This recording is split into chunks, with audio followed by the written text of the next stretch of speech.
There was a single line in the final patch notes before Season 14 that ended up defining the entire leaderboard Warlock meta.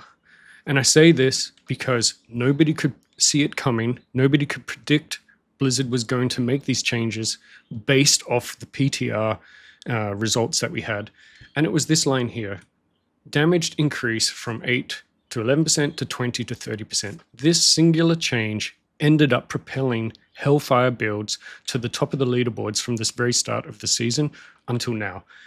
And why that is important is that we don't know what changes Blizzard are going to make. We know nerfs are coming for some of these top builds, but we don't know what they're going to add to other builds, which could suddenly skyrocket them.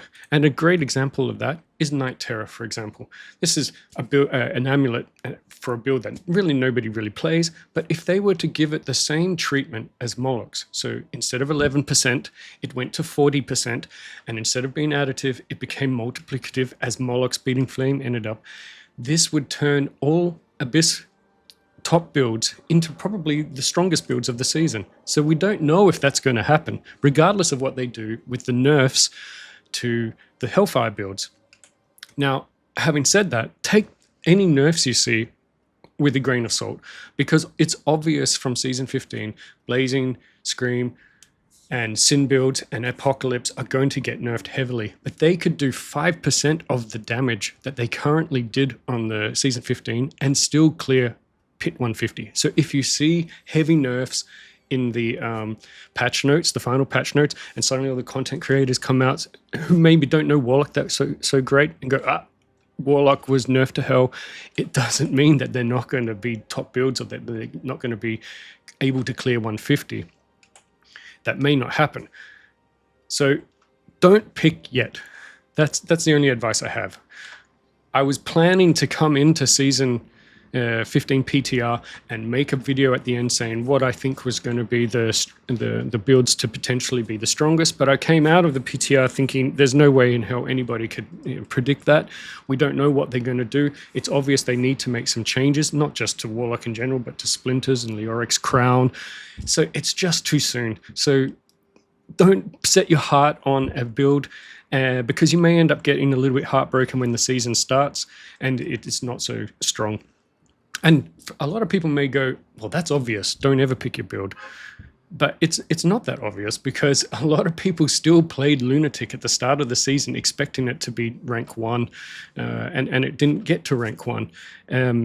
So if you do pick a build, be prepared to pivot. If you care about it being a strong build, be prepared to pivot, keep an eye on what people are doing at the top, and see what is coming out so that you can switch over. And that's even more important for SSF builds, for example, because, you know, we don't have the luxury of being able to switch a build quite so quickly. We can't just go and buy a bunch of keys to now farm up uniques and mythics for other builds. So if we start off and we go a few weeks into one build, it's very difficult to switch over. So just keep an eye. The people that were the most successful on the leaderboards for Warlock this season were the ones that quickly switched from Lunatic to something else. They didn't wait. They didn't try to get too deep with Lunatic, for example. So, and if you're sitting here wondering, well, who is this guy? Why do I even care about his opinion? I was rank 1 3 times this season on SSF with a build that everybody considered to be dead.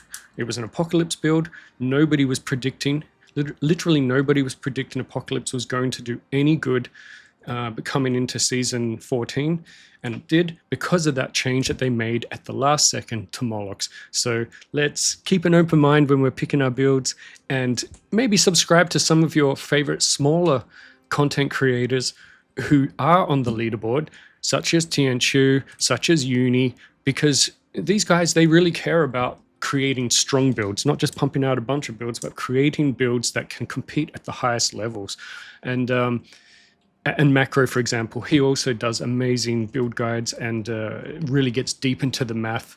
So focus on content creators who are very, specialized with Warlock, for example, if Warlock is what you're choosing to play this season. So that's it. I won't waste any more time. Just don't get too deep into plotting what you're going to play for season 15, wait until your favorite content creators do a new video just before with what the patch notes are telling us. Thanks, guys.